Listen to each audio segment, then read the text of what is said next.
नमस्कार मंडळी, मी स्वप्नीकडून तुम्हा सर्वांचं पुन्हा एकदा स्वागत करतो आपल्या चॅनलच्या एका नवीन व्हिडिओमध्ये। तर मंडळी, ही जी व्हिडिओ आहे ना ती खूप आधीची आहे आणि आज तुमच्यापर्यंत एडिट करून अपलोड करणार आहे आणि तुम्हाला बघायला मिळणार आहे। आमच्या गावामधील हरिपाठ मंडळ आहे, बाल हरिपाठ, सगळी लहान लहान मुलं असतात आणि मी फक्त एकटा त्यामध्ये मोठा असतो आणि बाहेरच्या गावातून दोघे जण येणार आहेत आणि आमचा हरिपाठ घेऊन आम्ही चाललोय बाहेरच्या गावी, दुसऱ्या गावी, एका शेजारच्या गावी। त्या गावाचं नाव आहे बांतिवरे आणि वाडीचं नाव आहे ते वेतालवाडी आणि त्या वाडीमध्ये एक सभागृहामध्ये कार्यक्रम होता आणि त्या कार्यक्रमाला खूप अशी धमाल मस्ती, खूप म्हणजे त्या लोकांनी आमच्या हरिपाठामध्ये नाचून खूप एन्जॉय केला, त्याचीच ही व्हिडिओ आहे। तर ही व्हिडिओ शेवटपर्यंत बघा, कारण व्हिडिओमध्ये खूप धमाल आहे। अखंड गाव कसा नाचला ते जर बघायचं असेल तर ही व्हिडिओ तुम्हाला शेवटपर्यंत बघावीच लागेल। तर मंडळी, चला आपण ह्या व्हिडिओला सुरुवात करूया। आजची व्हिडिओ जी आहे ती आवडली तर लाईक करा, चॅनलवरती नवीन असाल तर सबस्क्राईब करा आणि शेअर करा आणि जे व्हिडिओ शेवटपर्यंत बघतील रामकृष्ण हरी लिहायला अजिबात विसरू नका। चला मंडळी, आजच्या व्हिडिओला सुरुवात करूया।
आपण मंडळातील सगळी मंडळी महिला मंडळ आपण साक्षात पंढरपूरला राहू शकत नाही, तर या ठिकाणी आपण पंढरपूरमध्ये मनातून जायचं आहे.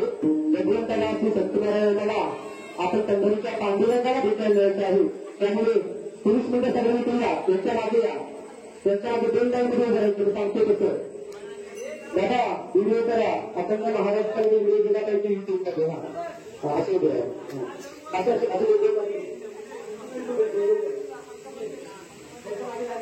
ओके.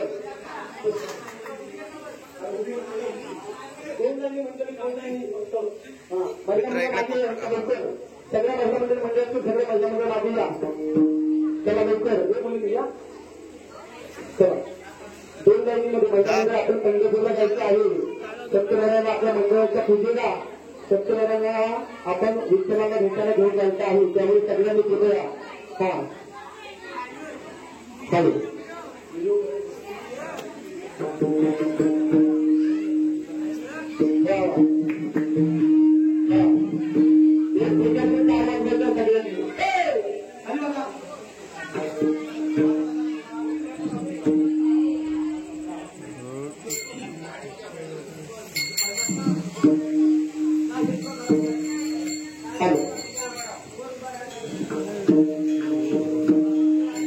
त्यांच्या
Thank you.